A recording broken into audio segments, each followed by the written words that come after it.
இப்பொழுது cyber crime டிபார்ட்மெண்ட்ல இருந்து மகேஷ் அண்ட் பிரியா அவர்களை அன்புடன் அழைக்கிறோம்.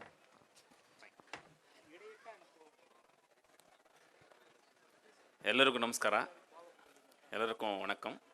என் பேர் வந்து மகேஷ். நான் சாமராஜநகர சைபர் போலீஸ் ஸ்டேஷனில் ஹெட் கான்ஸ்டபிள் ஆகி நான் ஒர்க் பண்ணுறேன். இந்த இன்விடேஷன் பார்த்து ரொம்ப குஷி ஆயிடுச்சு எனக்கு. ஏன்னா இங்கே வந்து நம்ம சார் நேம் போட்டிருக்கீங்க, சாகர் எஸ்எல் அப்படின்னு போலீஸ் இன்ஸ்பெக்டராக ஒர்க் பண்ணுறாங்க. அவர்கிட்ட நான் என் காலையில் நாங்கள் சுத்தமாக தமிழே வராது, கொஞ்சம் பேசிட்டு அப்புறம் கன்னடாவில் ಶುರು பண்ணுறேன். Fine sir. ಏನ ನನಗೆ 10 ನಿಮಿಷ ಟೈಮ್ ಕೊಟ್ಟಿದ್ದಾರೆ. ದಯವಿಟ್ಟು ಎಲ್ಲರೂ ಸಾರಿ ಕೇಳ್ತೀನಿ, 10 ನಿಮಿಷದಲ್ಲಿ ನನ್ನ ಎಕ್ಸ್ಪೀರಿಯನ್ಸ್ ನಮ್ಮ ಹತ್ರ ಶೇರ್ ಮಾಡ್ಕೊಳ್ಳೋಕ್ಕಾಗಲ್ಲ. ನಮ್ಮ ಕೃಷ್ಣಮೂರ್ತಿ ಸರ್ ತುಂಬ ಬ್ಯೂಟಿಫುಲ್ಲಾಗಿ ಎಕ್ಸ್ಪ್ಲೈನ್ ಮಾಡಿದ್ರು ಅವ್ರ ಎಕ್ಸ್ಪೀರಿಯನ್ಸ್ ಮತ್ತು ಹಿಸ್ಟ್ರಿನ. ತುಂಬ ಖುಷಿ ಆಯಿತು. ಅವ್ರಿಗೆಲ್ಲ 3 hours 4 hours ಕೊಟ್ಟು ನಾವು ಅದನ್ನು ಎಕ್ಸ್ಪೀರಿಯನ್ಸ್ ಮಾಡಬೇಕು. ಅರ್ಧ ಗಂಟೆ 1 ಗಂಟೆನೆಲ್ಲ ಅವ್ರನ್ನ ನಾವು ಯುಟಿಲೈಸ್ ಮಾಡ್ಕೊಳ್ಳೋಕ್ಕಾಗಲ್ಲ. ಅವ್ರಿಗೆಲ್ಲ ಮಿನಿಮಮ್ 3 hours 4 hours ಕೊಟ್ಟು ಅವ್ರ ಎಕ್ಸ್ಪೀರಿಯನ್ಸ್ ನಾವು ಶೇರ್ ಮಾಡ್ಕೊಂಡು ನಾವು ಗೇನ್ ಆಗಬೇಕು. ತುಂಬ ಖುಷಿ ಆಯಿತು. ಆ್ಯಕ್ಚುಲಿ ಇಲ್ಲಿ ಫಂಕ್ಷನ್ ಆಗ್ತಿರೋದು ನನಗೆ ಗೊತ್ತಿರಲಿಲ್ಲ. ನೆನ್ನೆ ನಾನು ಮೈಸೂರಿಗೆ ಬಂದಿದ್ದೆ. ಸಂಜೆ 7 ಗಂಟೆಯಲ್ಲಿ ಸಾರ್ ಫೋನ್ ಮಾಡಿದ್ರು, ಮಹೇಶ್ ಒಂಚೂರು ನೀವು ಮೈಸೂರಲ್ಲಿ ಒಂದು ಪ್ರೋಗ್ರಾಮ್ ಇದೆ, ಅಟೆಂಡ್ ಮಾಡಿ. ನಾಳೆ ನಾನು ಹೋಗಬೇಕಾಗಿತ್ತು, ನಾಳೆ ಮುಸ್ಲಿಮ್ಸ್ದು ಒಂದು ಹಬ್ಬ ಇದೆ, ಅದರಿಂದ ನಾನು ಹೋಗೋಕ್ಕಾಗಲ್ಲ, ನೀವು ಅಟೆಂಡ್ ಮಾಡಿ ಅಂತ ಹೇಳಿದ್ರು. ನಂದು ನೈಟ್ ಶಿಫ್ಟ್ ಇತ್ತು. ನೈಟ್ ಶಿಫ್ಟ್ ಮುಗಿಸ್ಕೊಂಡು ಇದಕ್ಕೋಸ್ಕರ ಬಂದಿದ್ದೀನಿ, ರೆಸ್ಟ್ ಮಾಡ್ದೇನೆ. ದಯಮಾಡಿ ಅದಕ್ಕೋಸ್ಕರ ಲೇಟ್ ಆಯಿತು, ಇಲ್ಲಾಂದ್ರೆ ನಾನು ಬೇಗ ಬರ್ತಿದ್ದೆ. ನೈಟ್ ಶಿಫ್ಟ್ ಮುಗಿಸಿ ಬ್ರೇಕ್ಫಾಸ್ಟ್ ಮಾಡಿ ನಾನು ಬಂದಿದ್ದೀನಿ ಡೈರೆಕ್ಟಾಗಿ. ಸಾರ್ ಕಾರ್ ಕಳಿಸ್ಕೊಡ್ತೀನಿ ಅಂತ ಹೇಳಿದರು. ಸರ್ ನನಗೋಸ್ಕರ ನೀವು ಅಲ್ಲಿ ಬರೋದು ಬೇಡ, ಪ್ರೋಗ್ರಾಮ್ ಶುರುವಾಗಿದ್ದರೆ ಕಂಟಿನ್ಯೂ ಮಾಡಿ, ನಾನು 2 ವೀಲರಲ್ಲಿದೆ, ನಾನು ಬರ್ತೀನಿ ಅಂತೇಳಿ ಬಂದಿದ್ದೀನಿ. ನಾನು ಏನು ಹೇಳೋಕ್ಕೆ ಇಷ್ಟಪಡ್ತೀನಿ ಅಂತಂದರೆ, ನನಗೆ 10 ನಿಮಿಷ ಏನೇನಕ್ಕೂ ಸಾಲೋದಿಲ್ಲ. ಬಟ್ ಕೆಲವು ಎಕ್ಸ್ಪೀರಿಯನ್ಸ್ನ ನಾನು ತಮ್ಮ ಹತ್ರ ಶೇರ್ ಮಾಡ್ಕೊತೀನಿ. ಈಗ ಒಂದು 6 ತಿಂಗಳು 1 ವರ್ಷದಿಂದ ಚಾಮರಾಜನಗರದಲ್ಲಿ ಒಂದು ಹುಡುಗಿ ಬರುತ್ತೆ.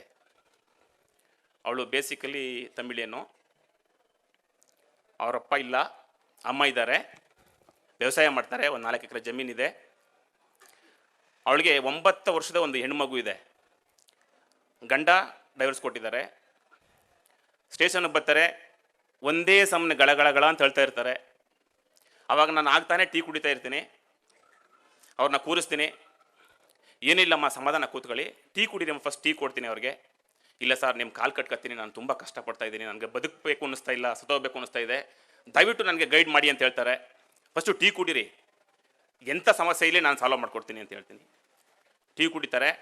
ಟೀ ಕುಟ್ಟಿದ ಮೇಲೆ ಹೇಳ್ತು, ಸರ್ ನಾನು ಡೈವರ್ಸ್ ಆಗಿದ್ದೀನಿ, ಮಗಳು 9 ವರ್ಷ, ನಾನು ಇನ್ನೊಂದು ಮದುವೆ ಆಗಬೇಕು ಅಂತೇಳಿ ಮ್ಯಾಟ್ರಿಮೋನಿಯಲ್ ಅಂತಕ್ಕಂಥ ಒಂದು ವೆಬ್ಸೈಟಲ್ಲಿ ಹುಡುಗನಿಗೋಸ್ಕರ ಸರ್ಚ್ ಮಾಡ್ತಾಯಿದ್ದೆ.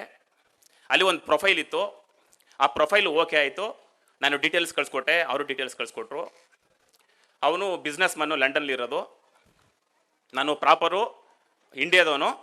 ನಾವಿಬ್ಬರು ಮದುವೆ ಆದಮೇಲೆ ನಾನು ಬೆಂಗಳೂರಲ್ಲಿ ಬಂದು ಬಿಸ್ನೆಸ್ ಶುರು ಮಾಡ್ತೀನಿ ಅಂತ ಇದ್ದಾರೆ. ಹಂಗೆ ನಮ್ಮದು ಕಾನ್ವರ್ಜೇಷನ್ ಶುರುವಾಯಿತು. ವೆಬ್ಸೈಟ್ ಮುಖಾಂತರ ಪರಿಚಯ ಆಯಿತು, ಇನ್ಫಾರ್ಮೇಷನ್ ಶೇರ್ ಮಾಡ್ಕೊತಾಯಿದ್ದು. ಹಾಗೆ ಮದುವೆ ಆಗಬೇಕು ಅಂತ ಕನ್ಫರ್ಮ್ ಆಯಿತು. ಒಂದು ದಿನ ಅವನು ನನಗೆ ಫೋನ್ ಮಾಡ್ತಾನೆ, ನಿನಗೆ ವ್ಯಾಲ್ಯೂಯಬಲ್ ಗಿಫ್ಟ್ ಒಂದು ಕಳಿಸಿದ್ದೀನಿ, ಅದು ನಿನಗೆ ಬರುತ್ತೆ, ಅದನ್ನು ರಿಸೀವ್ ಮಾಡ್ಕೊ ಅಂತ ಹೇಳ್ತಾನೆ. ಏನು ಗಿಫ್ಟು ಅಂತಂದರೆ ಹೇಳೋದಿಲ್ಲ, ತುಂಬ ವ್ಯಾಲ್ಯೂಯಬಲ್ ಇದೆ, ನಿನಗೆ ಕೊರಿಯರ್ಲಿಗೆ ಬರುತ್ತೆ, ರಿಸೀವ್ ಮಾಡ್ಕೊ ಅಂತ ಹೇಳ್ತಾನೆ. ಅವಳು ಅದು ನಿಜ ಅಂತ ನಂಬ್ಕೊಂಡು, ಆಲ್ರೆಡಿ ಅವರು ಮೆಂಟಲಿ ಫಿಕ್ಸ್ ಆಗಿರ್ತಾರೆ, ಅಂದರೆ ಮದುವೆ ಆಗಿಬಿಡೋಣ ಅಂತ ನಂಬ್ಕೊಂಡು ಏನು ಮಾಡ್ತಾಳೆ, ಆ ಪಾರ್ಸಲ್ಗೋಸ್ಕರ ವೆಯ್ಟ್ ಮಾಡ್ತಾ ಇರ್ತಾಳೆ. 2 days ಆದಮೇಲೆ ಅವಳಿಗೆ ಒಂದು ಹುಡುಗಿ ಕಾಲ್ ಮಾಡುತ್ತೆ. ಏನಂತ, ನಿಮಗೆ ಕೊರಿಯರಿಂದ ಒಂದು ಪಾರ್ಸಲ್ ಬಂದಿದೆ, ಅದೇನೋ ತುಂಬ ವ್ಯಾಲ್ಯೂಯಬಲ್ ಇದೆ ಅನಿಸುತ್ತೆ, ನೀವು ಅದಕ್ಕೆ ಟ್ಯಾಕ್ಸು 23,000 ಚಿಲ್ಲರೆ ಕಟ್ಟಬೇಕಾಗುತ್ತೆ ಅಂತ ಹೇಳ್ತಾರೆ. ಅವರೇನು ಮಾಡ್ತಾರೆ, ಆ ಹುಡುಗನಿಗೆ ಫೋನ್ ಮಾಡ್ತಾಳೆ, ಆ ನಂಬರ್ಗೆ, ಈ ಥರ ಪಾರ್ಸಲ್ ಕಳಿಸಿದ್ದೀರಿ ಅಂದ್ರಲ್ಲ, ಆ ಪಾರ್ಸಲ್ಗೆ ಟ್ಯಾಕ್ಸ್ ಅಂತ 23,000 ರೂಪಾಯಿ ಕಟ್ಟಕ್ಕೆ ಹೇಳ್ತಾ ಇದ್ದಾರೆ ಅಂತ. ಕಟ್ಬಿಡು, ನಾನು ನಿನಗೆ ಡಾಲರ್ನ ಅದೆಲ್ಲ ಹಾಕಿದ್ದೀನಿ, ಡಾಲರು ಮತ್ತು ಗೋಲ್ಡು ಮತ್ತು ಇನ್ನೂ ಬೇರೆ ಬೇರೆ ಎಲ್ಲ ಐಟಮ್ಸ್ ಎಲ್ಲ ಹಾಕಿದ್ದೀನಿ, 23,000 ಕಟ್ಬಿಟ್ಟು ಅದನ್ನು ಬಿಡಿಸ್ಕೊ, ನಿನಗೆ ಬರುತ್ತೆ ಅಂತ ಹೇಳ್ತಾರೆ. ಅವಳೇನು ಮಾಡ್ತಾಳೆ, 23,000 ಕಟ್ತಾಳೆ. 2 days ಆಗುತ್ತೆ, ಪಾರ್ಸಲ್ ಬರೋದಿಲ್ಲ. ಮತ್ತು ನೋಡಿ, ನೀವು 23,000 ಕಟ್ಟಿದ್ದೀರಿ, GST ಆಮೇಲೆ ಅದ್ರದ್ದು ಡಿಸ್ಪೆನ್ಸ್ ಚಾರ್ಜು ಎಲ್ಲ ಸೇರಿ 53,000 ಕಟ್ಟಬೇಕು ಅಂತ ಹೇಳ್ತಾರೆ. ಇದೇ ಥರ ಕಾನ್ವರ್ಸೇಷನ್ ಆಗ್ತಾ ಇರ್ತದೆ. ಒಂದು 4-5 ದಿವಸದಲ್ಲಿ, ಒಂದು ವಾರ ಆಗುತ್ತೆ. ಅವ್ನು ಕೇಳಿದ್ದಷ್ಟು ದುಡ್ಡು ಆಗ್ತಾ ಹೋಗ್ತಾಳೆ. ಏನಾಗುತ್ತೆ, ಇದೇ ಥರ ಪ್ರತಿದಿನ ಅವ್ರನ್ನ ಯಾಮರಿಸಿ 12 ಲಕ್ಷ ರೂಪಾಯಿ ದುಡ್ಡು ಇಸ್ಕೊಬಿಡ್ತಾರೆ. 12 ಲಕ್ಷ ದುಡ್ಡನ್ನ ಇಸ್ಕೊತಾರೆ. ಕೊನೆಗೆ ನಿಮ್ಗೆ 12 ಲಕ್ಷ ಮತ್ತು ಇದು ಕಸ್ಟಮ್ಸ್ ಟ್ಯಾಕ್ಸಲ್ಲಿ ಸೀಸ್ ಮಾಡಿದ್ದೀವಿ, ಇದನ್ನು ಕಸ್ಟಮ್ಸು ಟ್ಯಾಕ್ಸು ಮತ್ತು ನಿಮ್ಮ ಮೇಲೆ ಕೇಸ್ ರಿಜಿಸ್ಟರ್ ಆಗುತ್ತೆ. ನೀವು ರಿಮೈನಿಂಗ್ ಅಮೌಂಟು 3 ಲಕ್ಷ ರೂಪಾಯಿ ಕಟ್ಟಿದ್ರೇ ನಿಮಗೆ ಪಾರ್ಸಲ್ ಬರೋದು, ಮತ್ತು ಅದನ್ನು ಜಿನಿಯಾನಿಟಿ ಚೆಕ್ ಮಾಡಬೇಕು ಅಂತೆಲ್ಲ ಹೇಳಿ ಅವ್ರನ್ನ ನಂಬಿಸ್ತಾರೆ. ಇವಳ ಹತ್ರ ಕಾಸಿಲ್ಲ. ಹೇಳ್ತಾಳೆ ಅವ್ರಿಗೆ, ನನ್ನ ಹತ್ರ ಒಂದು ಜಮೀನಿದೆ 4 ಎಕರೆ, ಅದನ್ನು ಮಾರ್ಬಿಟ್ಟು ಕೊಡಬೇಕು ಅಂತ. ಮಾರ್ಬಿಡು, ಆ ಜಮೀನು ನೀನು 10 ತಗೋಬೋದು, ನಾನು ಅಷ್ಟು ಅಮೌಂಟ್ ಅಲ್ಲಿ ನಿಮಗೆ ವ್ಯಾಲ್ಯೂಬಲ್ ಪ್ರಾಪರ್ಟಿ ಕಳಿಸಿದ್ದೀನಿ ನಿಮಗೆ ಕೊರಿಯರಲ್ಲಿ ಅಂತ ಹೇಳ್ತಾನೆ. ಅವಳಿಗೆ ಅನುಮಾನ ಶುರು ಆಗುತ್ತೆ. ಸ್ಟೇಷನ್ಗೆ ಬರ್ತಾಳೆ. ನಾನು ಅವ್ಳಿಗೆ ಬಿಡಿಸಿ ಹೇಳ್ತೀನಿ ಎಲ್ಲ ಕೂರಿಸ್ಬಿಟ್ಟು, ನೋಡಮ್ಮ ತಂಗಿ, ನೀನು ಮೋಸ ಹೋಗಿದ್ದೀಯಾ. ನೀನು ವೆಬ್ಸೈಟಲ್ಲಿ ಪ್ರೊಫೈಲು ನಿನಗೆ ಕಳಿಸಿರೋದು ಫೇಕ್ ID.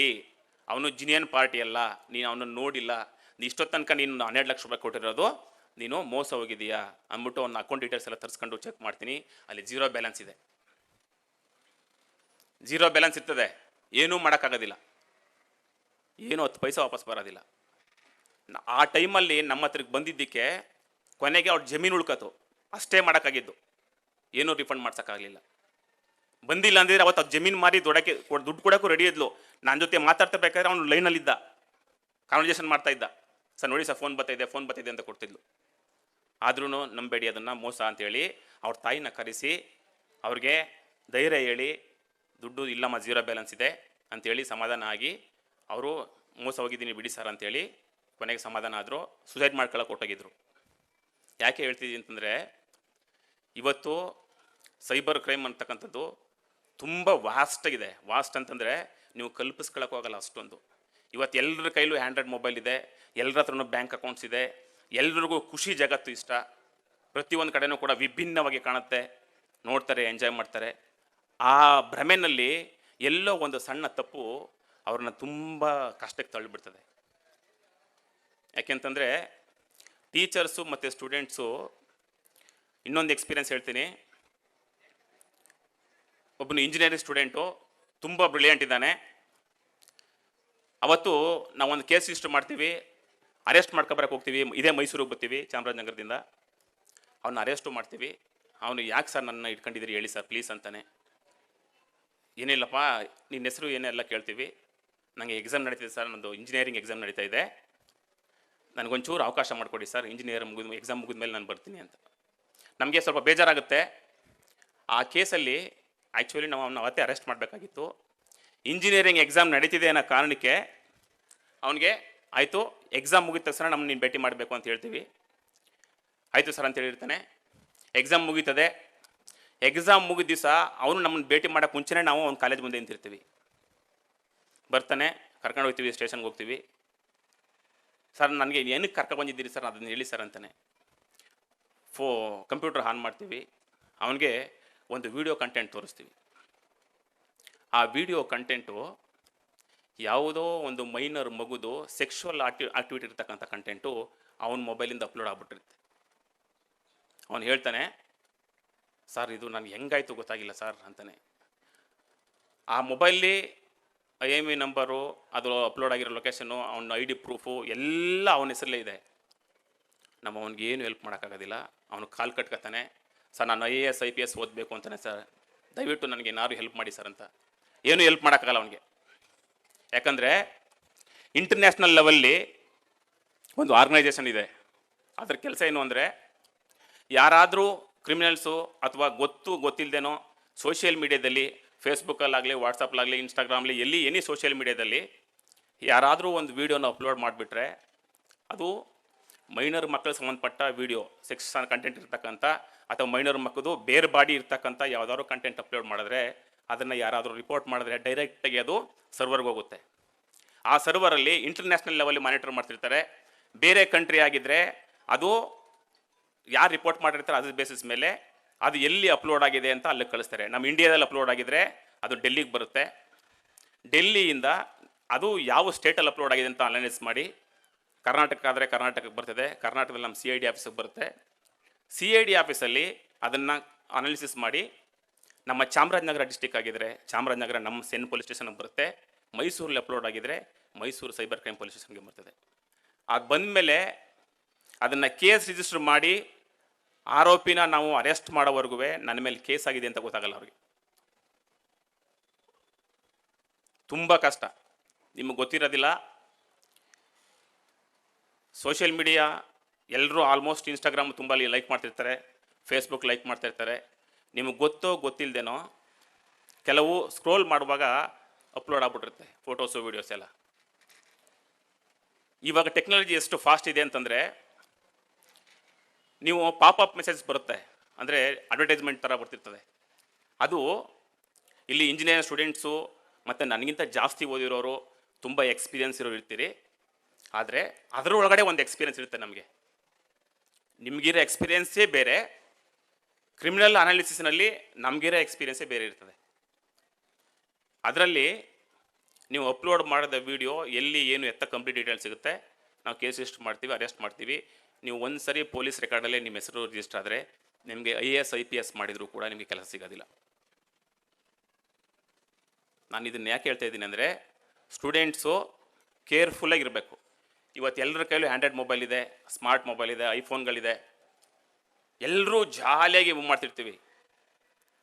ಒಂದು ಸಣ್ಣ ಎಡವಟ್ಟಾದರೆ ನಮ್ಮ ಲೈಫ್ನ ತುಂಬ ಹಳ್ಳಕ್ಕೆ ತಳ್ಳಿಬಿಡ್ತದೆ. ನಾನು ಹೇಳೋ ವಿಚಾರ ಅದಕ್ಕೆ ನಾನು ಹೇಳಿದ್ದು. ನನಗೆ 10 ನಿಮಿಷ ಟೈಮ್ ಕೊಟ್ಟಿದ್ದಾರೆ, ನನ್ನ ಎಕ್ಸ್ಪೀರಿಯನ್ಸ್ ನಮ್ಮ ಹತ್ರ ಶೇರ್ ಮಾಡೋಕ್ಕಲ್ಲ. ಯಾಕೆ ಮಿನಿಮಮ್ 2 hours ಬೇಕು, ಮಿನಿಮಮ್ 2 hours. ಅದು ಈ ಪ್ರಾಕ್ಟಿಕಲ್ಗೆ, ಈ ಜನ್ರೇಷನ್ಗೆ ಇವತ್ತು ಆಗ್ತಿರ್ತಕ್ಕಂಥ ಕ್ರಿಮಿನಲ್ ಕೇಸ್ಗಳ ಬಗ್ಗೆ ಸಂಬಂಧಪಟ್ಟಿದ್ದು ಅನಿವಾರ್ಯವಾಗಿರ್ತಕ್ಕಂಥ ಕೇಸು, ಅನಿವಾರ್ಯವಾಗಿರ್ತಕ್ಕಂಥ ಮ್ಯಾಟ್ರು. ಸ್ಟೂಡೆಂಟ್ಸು ಲ್ಯಾಪ್ಟಾಪಲ್ಲಾಗಲಿ ಮೊಬೈಲಾಗಲಿ ಎನಿ ಮೆಟೀರಿಯಲ್ ಆಗಲಿ ಯೂಸ್ ಮಾಡಬೇಕಾದ್ರೆ ಕೇರ್ಫುಲ್ಲಾಗಿ ಯೂಸ್ ಮಾಡಬೇಕು. ಇನ್ನೊಂದೇನು ಅಂತಂದರೆ, ನಿಮ್ಮ ಯೂಸರ್ ID, ಪಾಸ್ವರ್ಡು, ನಿಮ್ಮ ಮೊಬೈಲ್ ಬ್ಯಾಂಕ್ ಡೀಟೇಲ್ಸು, ಆಧಾರ್ ಅವೆಲ್ಲ ಬೇರೆಯವ್ರ ಹತ್ರ ಶೇರ್ ಮಾಡ್ಕೊಳಕ್ಕೆ ಹೋಗಬೇಡಿ. ನೀವೆಷ್ಟೇ ಕ್ಲೋಸ್ ಇರಲಿ, ಅದು ನಿಮಗೆ ಒಂದಿನ ತಲೆನೋವು ತಂದು ಕೊಡ್ತದೆ. ಯಾಕೆಂತಂದರೆ ನಾವೆಲ್ಲ ಆಲ್ಮೋಸ್ಟು ಎಲ್ಲ ರೈತರ ಮಕ್ಕಳು, ಜಮೀನಲ್ಲಿ ವ್ಯವಸಾಯ ಮಾಡ್ತಿರ್ತೀವಿ. ನಮ್ಮ ಮನೆ ಅಕ್ಕಪಕ್ಕ ಯಾರಾದರೂ ನಮ್ಗೆ ಆಗದೆ ಇದ್ದವ್ರು ಕಂಡ್ರೆ ನಮ್ಗೆ ಬೇಗ ಗೊತ್ತಾಗುತ್ತೆ, ನಮ್ಮ ಕಂಡ್ರೆ ಆಗಲ್ಲ ಅವ್ರಿಗೆ ಅಂತ.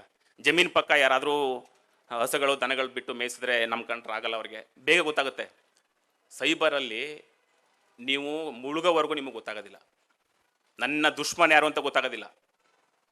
ಸೈಬರ್ ಅಫೆನ್ಸು ನಾವೇನು ರೆಗ್ಯುಲರಾಗಿ ಯೂಸ್ ಮಾಡ್ತಾ ಇದ್ದೀವಿ, ಅದು 10% ಅಷ್ಟೇ ಜಿನಿಯನ್ನು ಇಂಟರ್ನೆಟ್ಟು, ಇನ್ನು 90% ಎಲ್ಲ ಡಾರ್ಕ್ ವೆಬ್ಬಲ್ಲಿ ಆಗ್ತಿರ್ತದೆ. ಡಾರ್ಕ್ ವೆಬ್ ಅನ್ನೋದು ಒಂದು ದೊಡ್ಡ ಪ್ರಪಂಚ. ಡಾರ್ಕ್ ವೆಬ್ಗೆ ಹೋದರೆ ನೀವು ಅದರಿಂದ ಈಚೆಗೆ ಬರೋಕ್ಕೆ ಆಗೋದಿಲ್ಲ, ಆ ಥರ ಒಂದು ದೊಡ್ಡ ಪ್ರಪಂಚ ಇದೆ. ನಮ್ಮ ಮಕ್ಕಳು ಚೆನ್ನಾಗಿ ಓದ್ತಾ ಇದ್ದಾರೆ ಅಂತಂದರೆ ಟೆಕ್ನಿಕಲಿ ಏನು ಎಕ್ವಿಪ್ಮೆಂಟ್ಸ್ ಇದೆ ಅದನ್ನು ಎಷ್ಟು ಪಾಸಿಟಿವ್ ಆಗಿ ಯೂಸ್ ಮಾಡ್ಕೋಬೇಕು ಅಷ್ಟಕ್ಕೆ ಮಾಡಬೇಕು. ಮನುಷ್ಯನ ಸ್ಥಿತಿ ಏನು ಅಂತಂದರೆ, ನೀವು ನೋಡಿ, ನೀವೇನಾದರೂ ಎಲ್ರಿಗೂ ಒಂದು ಮೊಬೈಲ್ ಕೊಡಿ, ನೀವು ನೋಡ್ತಾ ಇದ್ದಂಗೆ ಏನಾದರೂ ಒಂದು ಕೆಟ್ಟದ್ದು ಬಂತು ಅಂತಂದರೆ ಕೆಟ್ಟದ್ರ ಕಡೆ ಕಾನ್ಸಂಟ್ರೇಟ್ ಜಾಸ್ತಿ ಹೋಗುತ್ತೆ. ಅದು ಹ್ಯೂಮನ್ ಟೆಂಡೆನ್ಸಿ. ಬಟ್ ಅದನ್ನು ಕಡಿಮೆ ಮಾಡಬೇಕು. ಯಾಕೆ ಅಂತಂದರೆ ಅದಕ್ಕೆ ಅಡಿಕ್ಟ್ ಆಗಿಬಿಡ್ತದೆ. ಅದಕ್ಕೆ ಎಷ್ಟೋ ಜನ ಯುವಕರು ಓದ್ತಾ ಇರಬೇಕಾದ್ರೇ ಪ್ರೋನೋಗ್ರಫಿಗೆ ಅಥವಾ ಡ್ರಗ್ಸ್ಗೆ ಅಡಿಕ್ಟ್ ಆಗ್ತಾರೆ. ಯಾಕೆ ಅಂತಂದರೆ ಆ ಮೊಬೈಲ್ ಕೈಗೆ ಬಂದಿದ್ದೇನೆ. ನಾವು ತಂದೆ ತಾಯಿ ಆದವರು ನಮ್ಮ ಮಕ್ಕಳಿಗೆ ಮೊಬೈಲ್ ಕೊಡ್ತೀವಿ, ಖುಷಿಯಾಗಿದ್ದಾನೆ ಅಂತಂತೀವಿ. ಬಟ್ ಮೊಬೈಲಲ್ಲಿ ಏನು ನೋಡ್ತಾ ಇದ್ದೇನೆ ಅಂತ ನಾವು ಯಾರೂ ಅಬ್ಸರ್ವ್ ಮಾಡೋದಿಲ್ಲ. ಯಾರಾದರೂ ಅಬ್ಸರ್ವ್ ಮಾಡ್ತಾ ಇದ್ದೀವಾ? ಯಾರೂ ಅಬ್ಸರ್ವ್ ಮಾಡೋದಿಲ್ಲ. ಅದು ಯಾವಾಗ ಕೈ ಸುಡ್ತದೆ ಅಂತಂದರೆ, ನಮ್ಮ ಮಕ್ಕಳು ಮಾನ ಮರ್ಯಾದೆ ಕಳ್ಕೊಂಡು ಸ್ಟೇಷನ್ಗೆ ಹೋಗಿ ನಿಂತ್ಕೊಂಡಾಗ ಕಣ್ಣೀರು ಹಾಕುವಾಗ ಆವಾಗ ನಮ್ಗೆ ಪಶ್ಚಾತ್ತಾಪ ಆಗುತ್ತೆ, ನಾನೊಂದು ಕಣ್ಣು ಆಡಿಸ್ಬೇಕಾಗಿತ್ತು ಮಗು ಕಡೆ ಅಂತ. ಹಂಗಾಗೋದು ಬೇಡ. ಓದ್ತಾ ಇರೋ ಮಕ್ಕಳು ಚೆನ್ನಾಗಿ ಓದಬೇಕು. ಅಂಥ ಕೆಟ್ಟ ಸನ್ನಿವೇಶಗಳ ಕಡೆ, ಕೆಟ್ಟ ದೃಶ್ಯಗಳ ಕಡೆ, ಕೆಟ್ಟ ವೀಡಿಯೋಗಳ ಕಡೆ ನಾವು ಕಾನ್ಸಂಟ್ರೇಟ್ ಕಡಿಮೆ ಮಾಡಬೇಕು. ಚೆನ್ನಾಗಿ ಓದೋದ್ರ ಕಡೆ ನಾವು ಕಾನ್ಸಂಟ್ರೇಟ್ ಜಾಸ್ತಿ ಮಾಡಬೇಕು. ಒಂದು ಕೇಸಲ್ಲಿ ನಾನು ಇಂಜಿನಿಯರಿಂಗ್ ಸ್ಟೂಡೆಂಟ್, ಈಗ ಬ್ರೈಟ್ ಸ್ಟೂಡೆಂಟ್ ಹೇಳಿದ್ನಲ್ಲ, ಅವನು ಜೈಲಿಗೆ ಕಳಿಸ್ತೋ, ಪಾಪ ಈಗ ಕೋರ್ಟ್ಗೆ ಅಲಿತಾ ಇದ್ದಾನೆ. ಅವನು IAS ಮಾಡೋಕ್ಕಾಗೋದಿಲ್ಲ, IPS ಮಾಡೋಕ್ಕಾಗೋದಿಲ್ಲ. ಲೈಫ್ ಸ್ಪಾಲ್ ಆಯಿತು. ಇನ್ನೊಂದು ಟೀಚರು, ಇಲ್ಲಿ ಎಷ್ಟೋ ಜನ ಟೀಚರ್ಸ್ ಇರ್ತೀರಿ.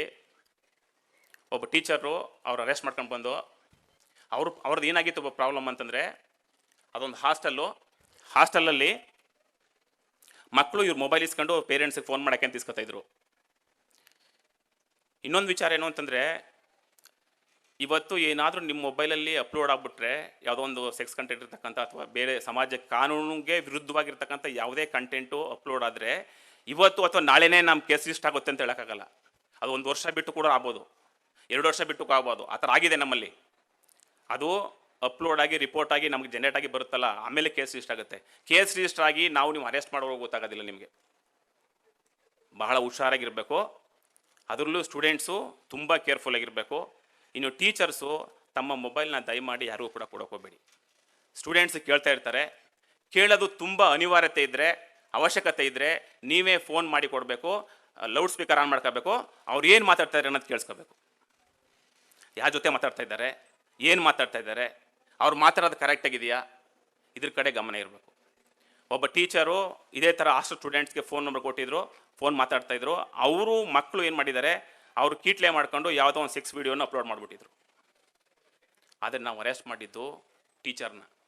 ಅವ್ರ ಮೊಬೈಲಲ್ಲಿ ಅವ್ರ ಆಧಾರ್ ಐ ಡಿ ಎಲ್ಲ ಇದಾಗಿತ್ತು. ಇಂಟರ್ನೆಟ್ಟು, ಆಮೇಲೆ ಸಾಮಾನ್ಯವಾಗಿ ವೈಫೈ ಕನೆಕ್ಷನ್ ತಗೊಳ್ಳೋರು, ಇಂಟರ್ನೆಟ್ನ ಕನೆಕ್ಟ್ ಮಾಡ್ಕೊಳ್ಳೋರು ಏನು ಮಾಡ್ತಾರೆ, ನನ್ನ ಹತ್ರ ಇಂಟರ್ನೆಟ್ ಕ್ಲೋಸ್ ಆಗಿದ್ರೆ ಪಕ್ಕದ ಹತ್ರ ಇಂಟರ್ನೆಟ್ ತಗೋತಾರೆ. ಅದು ಮೋಸ್ಟ್ ಡೇಂಜರಸ್ಸು. ಯಾಕೆ ಅಂತಂದರೆ, ನನ್ನ ಇಂಟರ್ನೆಟ್ ತಗೊಂಡು ನೀವು ಏನು ಮಾಡ್ತಿದ್ದೀರಿ ಅನ್ನೋದು ನಿಮ್ಗೆ ಗೊತ್ತಾಗಲ್ಲ. ನಾನು ನನ್ನ ಇಂಟರ್ನೆಟ್ ನಿಮ್ಗೆ ಕೊಡ್ತೀನಿ, ಸರ್ ನನ್ನ ಇಂಟರ್ನೆಟ್ ಖಾಲಿಯಾಗಿದೆ, ಸ್ವಲ್ಪ ನಿಮ್ಮ ಇಂಟರ್ನೆಟ್ ತಗೋಬೋದಾ, ತಗೊಳ್ಳಿ. ಬಟ್ ಏನಕ್ಕೆ, ಏನು ಮಾಡ್ತಾಯಿದ್ದೀರಿ?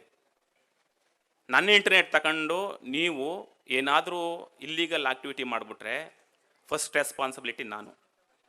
ನನ್ನ ಇಂಟರ್ನೆಟ್ಟು, ನನ್ನ ಆಧಾರ್ ಕಾರ್ಡು, ನನ್ನ ಮೊಬೈಲ್ ನಂಬರು, ನನ್ನ ಕಂಪ್ಲೀಟ್ ಡೀಟೇಲ್ಸ್ ತೋರಿಸುತ್ತೆ. ನನ್ನನ್ನು ಕರ್ಕೊಬಂದು ವಿಚಾರಣೆ ಮಾಡಿದಾಗ, ಸರ್ ಈ ದಿನ ಇಷ್ಟನ್ನದು ನನ್ನ ಮೊಬೈಲ್ನ ಇಂಥವ್ರಿಗೆ ಕೊಟ್ಟಿದೆ ಸರ್, ಇವರೇ ಮಾಡಿರ್ತಾರೆ ಅಂತ ಹೇಳ್ತೀನಿ. ಇಬ್ಬರು ಆರೋಪಿ ಆಗ್ಬಿಡ್ತೀವಿ.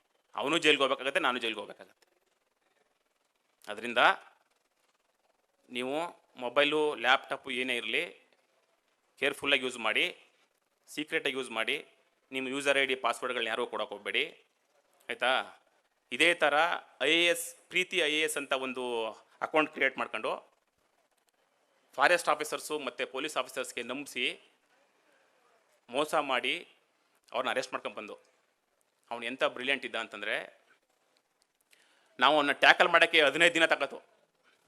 15 ದಿನ ಅಂದರೆ ನಾವೆಲ್ಲ ಇನ್ಫಾರ್ಮೇಷನ್ ಗ್ಯಾದರ್ ಮಾಡಿ ಆಪ್ರೇಟ್ ಮಾಡೋಕ್ಕೆ ಶುರು ಮಾಡೋಕ್ಕೆ 15 ದಿವಸ ತಗೊಬಿಡ್ತು ಟೈಮು. ಇಲ್ಲಿ ಒಂದು ಮೊಬೈಲ್ ಯೂಸ್ ಮಾಡ್ತಾನೆ, ನಾವು ಇದನ್ನು ಟ್ರೇಸ್ ಮಾಡಿದ್ರೆ ಈ ಮೊಬೈಲ್ ಬಿಟ್ಟು ಒಂದು 50 ಕಿಲೋಮೀಟರ್ ದೂರ ಕೊಟ್ಟಾಗ್ಬಿಟ್ಟಿರ್ತಾನೆ, ಈ ಮೊಬೈಲ್ ಇಲ್ಲೇ ಇಟ್ಬಿಟ್ಟು. ಅಲ್ಲಿಗೆ ಹೋಗ್ತೀವಿ, ಅಲ್ಲಿ ಹೋದರೆ ಇನ್ನೊಂದು ಕಡೆ 50 ಕಿಲೋಮೀಟರ್ ಹೊಟ್ಟೋಗ್ಬಿಡ್ತಾನೆ. ಈ ಥರ ನಾನು ಆಟ ಆಡಿಸ್ಬಿಟ್ಟ. ಬಟ್ ಕೊನೆಗೆ ಇಟ್ಕೊಂಡು ಬಂದು ಅವ್ನು ಕೇಳಿದ್ರೆ ಅವನು ಕಂಪ್ಲೀಟು ಹುಡುಗಿ ವಾಯ್ಸಲ್ಲಿ ಮಾತಾಡ್ತಾನೆ, ನೀವು ನಂಬೋದಿಲ್ಲ. ಅದನ್ನು ಬೇಕಾದರೆ ಒಂದು ಒಳ್ಳೆ ಫಿಲ್ಮ್ ಮಾಡಿಬಿಡ್ಬೋದು, ಅಂಥ ಸ್ಟೋರಿ ಅದು. ಅವನು ಮಾತಾಡೋದೆಲ್ಲ ಫುಲ್ ಫಸ್ಟ್ ಕ್ಲಾಸ್ ಹುಡುಗಿ ಥರನೇ ಮಾತಾಡ್ತಾನೆ. ಅದೇ ಥರ ಕಾನ್ವರ್ಜೇಷನ್ ಮಾಡಿ ಒಳ್ಳೊಳ್ಳೆ ಆಫೀಸರ್ಸ್ನ ಬಲೆಗೆ ಹಾಕತ್ತಾನೆ ಇನ್ಸ್ಟಾಗ್ರಾಮ್ ಮುಖಾಂತರ.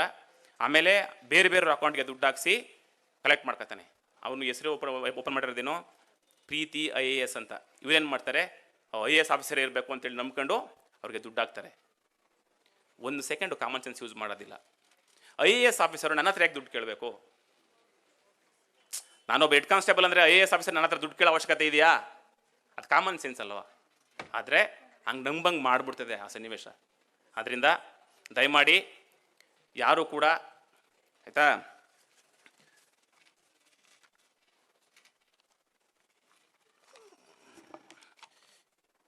ಆನ್ಲೈನಲ್ಲಿ ಇನ್ವೆಸ್ಟ್ಮೆಂಟ್ ಮಾಡೋರು ಇರ್ತೀರಿ ಎಷ್ಟೋ ಜನ. ಆನ್ಲೈನಲ್ಲಿ ಇನ್ವೆಸ್ಟ್ಮೆಂಟ್ ಮಾಡಬೇಕಾದ್ರೆ ಸ್ವಲ್ಪ ನಾಲೆಡ್ಜ್ ಇರೋರು ಇನ್ವೆಸ್ಟ್ಮೆಂಟ್ ಮಾಡಬೇಕು. ಇನ್ಸ್ಟಾಗ್ರಾಮ್ಲಿ ಅಥವಾ ಫೇಸ್ಬುಕ್ಕಲ್ಲಿ ಅಡ್ವರ್ಟೈಸ್ಮೆಂಟ್ ಬಂತು ಅನ್ನೋ ಕಾರಣಕ್ಕೇ ದುಡ್ಡ ಇನ್ವೆಸ್ಟ್ಮೆಂಟ್ ಮಾಡೋಕ್ಕೆ ಹೋಗಬೇಡಿ. ಅಲ್ಲಿ ಸ್ಟಾರ್ಟಿಂಗಲ್ಲಿ ನೀವು 1,000 ಇನ್ವೆಸ್ಟ್ಮೆಂಟ್ ಮಾಡಿದ್ರೆ ನಿಮಗೆ 1,500 ರೂಪಾಯಿ ದುಡ್ಡು ಕೊಡ್ತಾರೆ. ನೀವು 3,000 ರೂಪಾಯಿ ಇನ್ವೆಸ್ಟ್ಮೆಂಟ್ ಮಾಡಿದ್ರೆ 5,000 ರೂಪಾಯಿ ದುಡ್ಡು ಕೊಡ್ತಾರೆ. ಎಲ್ಲಿ ತನಕ ಗೊತ್ತೋದು ಅಂದರೆ ಒಂದು 20,000 30,000 ತನಕ ನಿಮಗೆ ದುಡ್ಡು ಬರುತ್ತೆ. ನೀವು ನಂಬ್ಕೊತೀರಿ, ನಂಬ್ಕೊಂಡು ಲಕ್ಷಾಂತರ ರೂಪಾಯಿ ಹಾಕ್ತೀರಿ. ಲಕ್ಷಾಂತರ ರೂಪಾಯಿ ಹಾಕುವಾಗ ನಿಮ್ಮ ದುಡ್ಡು ಇಷ್ಟಾಗಿದೆ, ನೀವು 1 ಲಕ್ಷ ಇನ್ವೆಸ್ಟ್ಮೆಂಟ್ ಮಾಡಿದಿರಿ, ನಿಮಗೆ ಬಡ್ಡಿ ಸೇರಿಸಿ 1 ಲಕ್ಷ ದುಡ್ಡು ಬಂದಿದೆ, ಆದರೆ ಅದು ವ್ಯಾಲೆಟಲ್ಲಿ ಇದೆ ಅಂತ ವ್ಯಾಲೆಟ್ ತೋರಿಸ್ತಿರ್ತದೆ. ನೀವು ಅದನ್ನು ವ್ಯಾಲೆಟಲ್ಲಿ ಅದನ್ನು ನಿಮ್ಮ ಅಕೌಂಟಿಗೆ ಕನ್ವರ್ಟ್ ಮಾಡ್ಕೊಳ್ಳೋಕ್ಕೆ ಅವನೊಂದು ಯೂಸರ್ ಐ ಡಿ ಕೊಡ್ತಾನೆ. ಆ ಯೂಸರ್ ಐ ಡಿ ಅದು ವರ್ಕ್ ಆಗೋದಿಲ್ಲ. ಅವನು ಮತ್ತೆ ನಿಮಗೆ ಕಾಲ್ ಮಾಡ್ತಾನೆ, ಇಲ್ಲ ನೀವು 12 ಲಕ್ಷ ಇನ್ವೆಸ್ಟ್ಮೆಂಟ್ ಮಾಡಿದ್ರೆ ಈಗಿರ್ತಕ್ಕಂಥ 1.5 ಲಕ್ಷ ಮತ್ತು 12 ಲಕ್ಷ ಅದು ಬಡ್ಡಿ ಸೇರಿಸಿ ಒಟ್ಟಿಗೆ 5 ಲಕ್ಷ ಬರ್ತಿದೆ ಅಂತ ಹೇಳ್ತಾನೆ. 5 ಲಕ್ಷ ಹಾಕ್ತೀರಿ. ಅವನಿಗೆ ಹಾಕಿ ಕೊನೆಗೆ ನೀವು ವಾಲೆಟ್ಲಿ ಮಾತ್ರ ಅಮೌಂಟ್ ತೋರಿಸ್ತಿರ್ತದೆ. ಅದನ್ನು ಡೂಪ್ಲಿಕೇಟ್ ವಾಲೆಟ್ ಕ್ರಿಯೇಟ್ ಮಾಡಿರ್ತಾರೆ. ನೀವು ಅದನ್ನು ನಂಬ್ಕೊತೀರಿ, ದುಡ್ಡು ಕಳ್ಕೊತೀರಿ. ಇದೇ ಥರ ಒಂದು ಹುಡುಗಿ ಪಾಪ, ಅವರು ಗಂಡ ಇಲ್ಲ, ಒಂದು ಮಗು ಇದೆ, ಬೇಕರಿಲಿ ಕೆಲಸ ಮಾಡುತ್ತೆ, 53 ಲಕ್ಷ ರೂಪಾಯಿ ಕಳ್ಕೊಂಡಿದೆ. 53 ಲಕ್ಷ ರೂಪಾಯಿ. ಈಗ ನಾವು ಅದೆಲ್ಲ ಬ್ಲಾಕ್ ಮಾಡಿಸಿ ನಮ್ಮ ಹತ್ರ ಅದೇನಾಗುತ್ತೆ ಅಂತಂದರೆ, ಇವತ್ತು ಕಳ್ಕೊಂಡು ಇವತ್ತೇ ಬಂದ್ಬಿಟ್ರೆ ನಾವು ಅದಕ್ಕೆ ಏನಾರು ಒಂದು ಮಾಡ್ಬೋದು. ಅದನ್ನು ಬ್ಲಾಕ್ ಮಾಡಿಸಿ ಅಥವಾ 1930 ಸೈಬರ್ ಹೆಲ್ಪ್ಲೈನ್ ಕಂಪ್ಲೇಂಟ್ ಮಾಡಿಸಿ ಏನಾರು ಒಂದು ಫೇವರ್ ಮಾಡ್ಬೋದು. ಇವರು 1 ತಿಂಗಳು 2 ತಿಂಗಳು ಆದಮೇಲೆ ಅಥವಾ 6 ತಿಂಗಳಾದಮೇಲೆ ಬರ್ತಾರೆ, ಅವರೆಲ್ಲ ದುಡ್ಡೆಲ್ಲ ಗೋರ್ಬಿಟ್ಟಿರ್ತಾರೆ. ಅದರಿಂದ ಆನ್ಲೈನಲ್ಲಿ ಬರ್ತಕ್ಕಂಥ ಯಾವುದೇ ಜಾಹೀರಾತುಗಳನ್ನ ಅಡ್ವರ್ಟೈಸ್ಮೆಂಟ್ಗಳನ್ನ ನಂಬ್ಕೊಂಡು ಇನ್ವೆಸ್ಟ್ಮೆಂಟ್ ಮಾಡೋಕೆ ಹೋಗಬೇಡಿ. ಕರೆಕ್ಟಾಗಿ ಅದ್ರ ಬಗ್ಗೆ ಯಾರಾದರೂ ಗೈಡ್ ಮಾಡೋರಿದ್ದರೆ, ನಿಮ್ಮ ಲೋಕಲವ್ರು ಇದ್ದರೆ, ಈಗ ಎಷ್ಟೋ ಬಿಟ್ ಕಾಯಿನ್ ಆಗಿರಲಿ, ಬೇರೆ ಬೇರೆ ಥರ ಮಲ್ಟಿಪಲ್ ಕಾಯಿನ್ಸು ಇನ್ವೆಸ್ಟ್ಮೆಂಟ್ ಇದೆ, ಅದ್ರ ಬಗ್ಗೆ ನಾಲೆಡ್ಜ್ ಇರೋರ ಹತ್ರ ನೀವು ಒಪಿನಿಯನ್ ತಗೊಂಡು ಅವ್ರ ಹತ್ರ ಮಾಡಿಸ್ಬೇಕು. ನೀವೇ ನೇರವಾಗಿ ಯಾರು ಕೂಡ ದುಡ್ಡು ಹಾಕಕ್ಕೆ ಹೋಗಬೇಡಿ, ದುಡ್ಡು ಕಳ್ಕೊಬೇಡಿ, ತುಂಬ ಮೋಸ ಹೋಗ್ತೀರಿ. ಇದೇ ಥರ ದುಡ್ಡು ಕಳ್ಕೊಂಡು ಎಷ್ಟೋ ಜನ ಆತ್ಮಹತ್ಯೆ ಮಾಡ್ಕೊಂಡಿದ್ದಾರೆ. ಈಗ 53 ಲಕ್ಷ ರೂಪಾಯಿ ಕಳ್ಕೊಂಡಿದ್ದೀನಿ ಅಂತ ಹೇಳಿದ್ರಲ್ಲ, ಆ ಹುಡುಗಿ ಅವ್ರ ಮನೆ ಅಕ್ಕಪಕ್ಕ ಇರೋರ ಹತ್ರ ಚಿನ್ನನೆಲ್ಲ ಇಟ್ಟು ದುಡ್ಡು ತಂದಿರೋದು. ಅವರು ಈಗ ಚಿನ್ನ ಬಿಡಿಸ್ಕೊಂತ ಇದು ಮಾಡ್ತಾ ಇದ್ದಾರೆ, ಕಾಸಿಲ್ಲ ಇವಳ ಹತ್ರ. ಹಂಗಾಗುತ್ತೆ. ನನಗೆ ಮಾತಾಡೋಕ್ಕೆ ಟೈಮ್ ಸಾಲ ಇದ್ರೆ ದಯವಿಟ್ಟು ಸಾರಿ ಇನ್ನೊಂದ್ಸಲ ಯಾವಾಗಲೂ ತಮ್ಮನ್ನು ಭೇಟಿ ಮಾಡ್ತೀನಿ. ನನಗೆ 10 ನಿಮಿಷ ಕೊಟ್ಟಿದ್ರು, ನಾನೇ ಸಾಮಾನ್ಯ 20 ನಿಮಿಷ ಬಳಸ್ಕೊಬಿಟ್ಟು ಅನಿಸುತ್ತೆ. ಇಷ್ಟು ಮಾತಾಡೋಕ್ಕೆ ನನಗೆ ಅವಕಾಶ ಕೊಟ್ಟಂತ ಎಲ್ಲರೂ ಕೂಡ ನಂಬಿಸಿ ನನ್ನ ಮಾತನ್ನ ಮುಗಿಸ್ತೀನಿ. ನಮಸ್ಕಾರ. ಸೈಬರ್ ಕ್ರೈಮ್ ಮೀನ್ಸ್ ಬೇರೆ ಏನಿಲ್ಲ, ಇಂಟರ್ನೆಟ್ನ ಯೂಸ್ ಮಾಡ್ಕೊಂಡು ಕ್ರೈಮ್ ಮಾಡ್ತಕ್ಕಂಥ ಕೇಸ್ಗಳನ್ನೇ ಸೈಬರ್ ಕ್ರೈಮ್ ಅಂತ ಕರಿತೀವಿ. ಅದು ಬಿಟ್ಟರೆ ನಿಮಗೆ ಸೈಬರ್ ಕ್ರೈಮಲ್ಲಿ ಯಾವ್ಯಾವ ಟೈಪ್ ಆಫ್ ಫ್ರಾಡ್ಸ್ಗಳಿರ್ತವೆ ಅಂತಂತ ಅದನ್ನು ಕೂಡ ಹೇಳ್ಬಿಡ್ತೀನಿ. ಅದ್ರ ಬಗ್ಗೆ ಸ್ವಲ್ಪ ಲೈಟಾಗಾದರೂ ನಿಮಗೆ ನಾಲೆಡ್ಜ್ ಇದೆ, ಈ ಥರ ಇದೆ ಅಂತಂದರೆ, ಅದು ನಿಮಗೆ ಬರ್ತಾ ಇದೆ ಅಂತಂದರೆ ನೀವು ಅದನ್ನು ಅವಾಯ್ಡ್ ಮಾಡ್ಬೋದು. ಯಾವುದ್ಯಾವುದು ಸೈಬರ್ ಫ್ರಾಡು ಅಂತಂದರೆ, ಜಾಬ್ ಇಲ್ದೇ ನೀವು ಡಿಗ್ರಿ ಮುಗಿಸಿ ಮನೇಲಿ ಇರ್ತೀರಾ ಅಥವಾ PU ಮುಗಿಸಿ ಮನೇಲಿ ಇರ್ತೀರಾ ಅಂತಂದರೆ ನಿಮಗೆ ಕಾಡೋದೆಲ್ಲ ಏನು ಅಂತಂದರೆ, ನಾನು ಜಾಬ್ ಮಾಡ್ತಿಲ್ವಲ್ಲ, ಮನೇಲಿ ಇದ್ದೀನಿ ಅನ್ನೋದೇ ನಿಮಗೆ ಕಾಡ್ತಾ ಇರುತ್ತೆ. ಸೊ ಅದರಿಂದ ಹೇಳ್ತೀನಿ, ನೀವೇನು ಮಾಡ್ತೀರಾ, ಆನ್ಲೈನಲ್ಲಿ ಪಾರ್ಟ್ ಟೈಮ್ ಜಾಬ್ ಇದೆ, ಅದಿದೆ ಇದಿದೆ ಅಂತಂದರೆ ನಂಬ್ಕೊಂಡು ಮೋಸ ಹೋಗ್ಬಿಡ್ತೀರಾ. ಸೊ ಯಾವುದು ಆನ್ಲೈನಲ್ಲಿ ನಾವು ಜಾಬ್ ಕೊಡ್ತೀವಿ ಅಂತಂತ ಹೇಳ್ತಾರೆ, ಅದೆಲ್ಲ ಫೇಕ್ ಇರುತ್ತೆ. ಅದ್ರ ಕಡೆ ನೀವು ಹೋಗ್ಬೇಕು ಅಂತಂದರೆ ಸ್ವಲ್ಪ ನೋಡಿ ಮಾಡಿ ಹೋಗಿ. ಯಾವುದೇ ಕಾರಣಕ್ಕೂ ಪಾರ್ಟ್ ಟೈಮ್ ಜಾಬು ಸಿಗೋದಿಲ್ಲ, ಎಲ್ಲಿ ರೇರು. ನೀವು ಆಫೀಸ್ಗೆ ಹೋಗಿ ಸೇರ್ಕೊಂಡಾಗ ನೀವು ಮನೇಲಿ ಕುಂತು ವರ್ಕ್ ಮಾಡಿ ಅಂತಂತ ಹೇಳ್ತಾರಲ್ಲ, ಅದೇ ಬೇರೆ. ಆನ್ಲೈನಲ್ಲಿ ನಿಮಗೆ ಜಾಬ್ ಕೊಡ್ತೀವಿ ಅಂತಂತಾರಲ್ಲ, ಅದೇ ಬೇರೆ. ಆನ್ಲೈನಲ್ಲಿ ಜಾಬ್ ಕೊಡೋದು ಎಲ್ಲ ಫೇಕು. ಅದು ಬಿಟ್ಟರೆ ನೆಕ್ಸ್ಟು ಏನು ಅಂತಂದರೆ, ಎಲ್ಲರಿಗೂ ಕೂಡ ಕಾಡೋದೇನು ಅಂತಂದರೆ, ನನ್ನ ಹತ್ರ ಅಮೌಂಟ್ ಇಲ್ಲ, ದುಡ್ಡಿಲ್ಲ, ಫ್ರೆಂಡ್ಸು ನನಗೆ ಫೋರ್ಸ್ ಮಾಡ್ತಿದ್ದಾರೆ, ಅದು ನನ್ನ ದುಡ್ಡು ಕೊಡು, ಅದು ಮಾಡು, ಇದು ಮಾಡು ಅಂತ ಏನಾದ್ರು ಒಂದು ಕಮಿಟಿಗೆ ನೀವು ಸಿಗಾಕೊಂಡ್ರಿ ಅಂತಂದರೆ, ನಿಮ್ಮ ಕಣ್ಣು ಮುಂದೆ ಬರೋದೇನು ಅಂತಂದರೆ ಲೋನ್ ತಗೋಬೇಕು ಎಲ್ಲರೂ ಅಂತಂತೇಳಿ.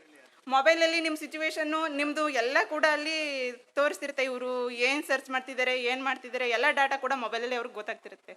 ಸೊ ನಿಮಗೆ ಲೋನ್ ಅವಶ್ಯಕತೆ ಇದೆ ಅಂತಂತ ಅಲ್ಲಿ ಏನಾದರೂ ನಿಮಗೆ ಅಲ್ಲಿ ಮೊಬೈಲಲ್ಲಿ ಏನಾದ್ರು ಗೊತ್ತಾಯಿತು ಅಂತಂದರೆ, ಅವರು ನಿಮಗೆ ಲೋನ್ ಆ್ಯಪ್ಗಳನ್ನ ಜಾಸ್ತಿ ತೋರಿಸ್ತಾ ಹೋಗ್ತಾರೆ. ಸೊ ಅವಾಗ ನೀವೇನು ಮಾಡ್ತೀರಾ, ಲೋನ್ ಮೊಬೈಲಲ್ಲಿ ಸಿಗುತ್ತೆ ಅಂತಂತೇಳಿ ಲೋನ್ ತಗೊತೀರಾ, ಮೊಬೈಲಲ್ಲಿ ಕಟ್ತೀರಾ, ಮುಗಿಯುತ್ತೆ ಎಲ್ಲ. ಮುಗಿದ್ರೆ ಆದರೂ ಅಷ್ಟಕ್ಕೆ ಸುಮ್ಮನೆ ಇರೋದಿಲ್ಲ, ನಿಮ್ಮದು ಡಾಟಾ ಎಲ್ಲ ನೀವು ಅಲ್ಲಿ ಕೊಟ್ಟಿರ್ತೀರಿ, ನಿಮ್ಮ ಡಾಟಾ ಎಲ್ಲ ಬ್ಲೀಚ್ ಆಗಿರುತ್ತೆ ಅಲ್ಲೇ. ಸೊ ಏನು ಮಾಡ್ತಾರೆ, ನೆಕ್ಸ್ಟು ಅವ್ರು ಫರ್ದರು ನಿಮ್ಮನ್ನು ಮೋಸ ಮಾಡೋಕ್ಕೆ ಏನು ಮಾಡ್ತಾರೆ ಅಂತಂದರೆ, ನೀವು ಇನ್ನೂ ಕಟ್ಟಬೇಕು ಅಮೌಂಟ್ ಅಂತಂತೇಳಿ ಏನು ಮಾಡ್ತಾರೆ, ನಿಮ್ಮದು ಫೋಟೋ ಗೀಟೋ ಎಲ್ಲ ಅಪ್ಲೋಡ್ ಮಾಡ್ತಿರಲ್ಲ, ನಿಮ್ಮ ಫೋಟೋಸ್ನ ನಿಮ್ಮ ಮುಖಕ್ಕೆ ಬೇರೆ ಫೋಟೋ ಹಾಕಿ ನ್ಯೂಡ್ ಮಾಡ್ತಾರೆ ನಿಮ್ಮ ಫೋಟೋನ. ಮಾನ ಮರ್ಯಾದೆ ಇರೋರೆಲ್ಲ ಏನಾಗಬೇಕು, ಎದುರ್ಕೊಂಡು ಏನು ಮಾಡ್ತಾರೆ, ಸೂಸೈಡ್ ಅಟೆಂಪ್ಟ್ ಮಾಡ್ತಾರೆ. ಸೊ ಆ ಥರ ಎಲ್ಲ ನಂಬ್ಕೊಳಕ್ಕೆ ಹೋಗ್ಬಿಡಿ. ಅದನ್ನು ಮೊಬೈಲಲ್ಲಿ ಬರ್ತಕ್ಕಂಥ ಆನ್ಲೈನಲ್ಲಿ ಸಿಗ್ತಕ್ಕಂಥ ಲೋನ್ಗಳನ್ನ ನೀವು ತಗೊಳಕ್ಕೆ ಹೋಗ್ಬಿಡಿ, ಎಲ್ಲ ಫ್ರಾಡ್ ಇರುತ್ತೆ. ಆಯ್ತು. ಅದು ಬಿಟ್ಟರೆ social media accounts, Facebook, Instagram, WhatsApp ಎಲ್ಲ ಏನಿದೆ ಅಲ್ಲಿ ಸೆಟ್ಟಿಂಗ್ಸ್ ಬರುತ್ತೆ, 2 ಸ್ಟೆಪ್ ವೆರಿಫಿಕೇಷನ್ ಬರುತ್ತೆ, ಅದನ್ನು ಎನೇಬಲ್ ಮಾಡ್ಕೋಬೇಕು ಫೇಸ್ಬುಕ್ಕು, ಇನ್ಸ್ಟಾಗ್ರಾಮಲ್ಲಿ. ಅದಾದಮೇಲೆ ನೆಕ್ಸ್ಟು ಅದು ಬಿಟ್ಟರೆ ನೆಕ್ಸ್ಟು ಫೇಸ್ಬುಕ್ಕು, ಇನ್ಸ್ಟಾಗ್ರಾಮಲ್ಲಿ ಮೇಯ್ನ್ ಏನು ಅಂತಂದರೆ, ನಿಮ್ಮ ಅಕೌಂಟ್ ಎಲ್ಲ ಪಬ್ಲಿಕ್ ಇರುತ್ತೆ. ಅದನ್ನು ನೀವು ಯಾವುದೇ ಕಾರಣಕ್ಕೂ ಪಬ್ಲಿಕ್ ಇಟ್ಕೋಬಾರ್ದು, ಅಕೌಂಟು ಪ್ರೈವೇಟ್ ಇಟ್ಕೋಬೇಕು. ಯಾಕೆ ಅಂತಂದರೆ, ನಿಮ್ಮ ಅಕೌಂಟನ್ನ ಹ್ಯಾಕ್ ಮಾಡಿ ಅವರು ಫೇಕ್ ಅಕೌಂಟ್ನ ಕ್ರಿಯೇಟ್ ಮಾಡಿ ಬೇರೆಯವ್ರಿಗೆ ಮೆಸೇಜ್ ಮಾಡೋದಿರ್ಬೋದು, ಬೇರೆಯವ್ರಿಗೆ ಏನಾದರೂ ಒಂಥರ ಹೇಳೋದಿರ್ಬೋದು, ಆ ಥರ ಎಲ್ಲ ಮಿಸ್ಯೂಸ್ ಮಾಡ್ಕೊಳ್ಳೋ ಚಾನ್ಸಸ್ ಇರುತ್ತೆ. ಸೊ ಸೋಷಿಯಲ್ ಮೀಡಿಯಾ ಯೂಸ್ ಮಾಡ್ತಿರೋರು ಅಕೌಂಟ್ಸ್ನ ಸ್ವಲ್ಪ ಸೇಫಾಗಿ ಸೆಕ್ಯೂರಾಗಿ ಇಟ್ಕೊಳ್ಳಿ, ಅದೊಂದು. ಅದು ಬಿಟ್ಟರೆ ಇಲ್ಲಿರೋರು ಆಲ್ಮೋಸ್ಟ್ ಅಲ್ಲಿ ಎಲ್ಲರೂ ಕೂಡ ವಾಟ್ಸಪ್ ಯೂಸ್ ಮಾಡ್ತೀರಾ ಅಂತ ಅನ್ಕೊತೀನಿ ಅಲ್ವಾ? ಹ್ಯಾಂಡ್ ರೈಸ್ ಮಾಡಿ ಎಲ್ಲರೂ ಯಾರ್ಯಾರು ವಾಟ್ಸಪ್ ಯೂಸ್ ಮಾಡ್ತಿದ್ದೀರಾ ಅಂತಂತ. ಸೊ ಓಕೆ ಫೈನ್, ಆಲ್ಮೋಸ್ಟ್ ಅಲ್ಲಿ ಎಲ್ಲರೂ ಆ್ಯಂಡ್ರಾಯ್ಡ್ ಫೋನ್ ಇದೆ ಅಂತಂದರೆ ಎಲ್ಲರೂ ಕೂಡ ವಾಟ್ಸಪ್ ಅಕೌಂಟ್ ಯೂಸ್ ಮಾಡ್ತೀರಾ. ಅದರಲ್ಲಿ ಒಂದಷ್ಟು ಸೆಕ್ಯೂರಿಟಿ ಸೆಟ್ಟಿಂಗ್ಸ್ ಇದೆ, ಬಂದಿದ್ದ ತಕ್ಕನಾಗ ಸ್ವಲ್ಪ ಅದಾರು ಯೂಸ್ ಆಗಲಿ ಅಂತಂತ ನಾನು ಸೆಟ್ಟಿಂಗ್ಸ್ ಹೇಳ್ಕೊಡ್ತೀನಿ. ಸೊ ಎಲ್ಲರೂ ಕೂಡ ನಿಮ್ಮ ಮೊಬೈಲ್ ಓಪನ್ ಮಾಡಿದ್ರೆ ಜಸ್ಟ್ 5 ಮಿನಿಟ್ಸಲ್ಲಿ ಹೇಳ್ಬಿಡ್ತೀನಿ. ಆಗ್ಬೋದಾ, ಇಲ್ಲ ಊಟಕ್ಕೆ ಹೋಗ್ತೀವಿ ಮೇಡಮ್ ಅಂತಂದರೆ ನಾನು ಸ್ಕಿಪ್ ಮಾಡ್ತೀನಿ. ಎಲ್ಲ ವಾಟ್ಸಪ್ಗೆ ಹೋಗಿ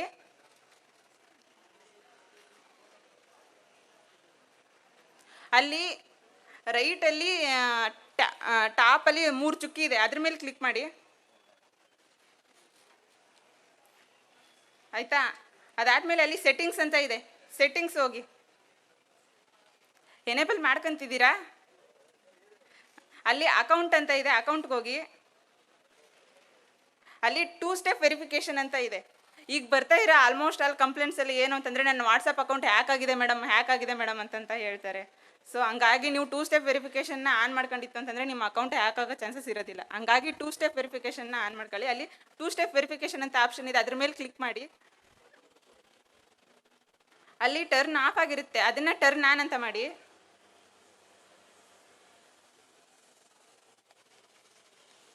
ಮೇಲ್ ಐ ಡಿ ಕೇಳುತ್ತೆ, ಅಲ್ಲಿ 6 ಡಿಜಿಟ್ ನಂಬರ್ ಕೇಳುತ್ತೆ, ಅದು ನಿಮ್ಮ ಸೆಕ್ಯೂರಿಟಿ ಕೋಡು. ಅದನ್ನ ಯಾವುದೇ ಕಾರಣಕ್ಕೂ ಮರಿಬಾರ್ದು, ಅದನ್ನ ಅಲ್ಲಿಗೆ ಹಾಕಿ 6 ಡಿಜಿಟ್. ಅಲ್ಲಿ ಮೇಲ್ ಕೇಳುತ್ತೆ, ಮೇಲ್ ಕೇಳಿದ್ರೆ ಸ್ಕಿಪ್ ಮೇಲ್ ಕೊಡಿ.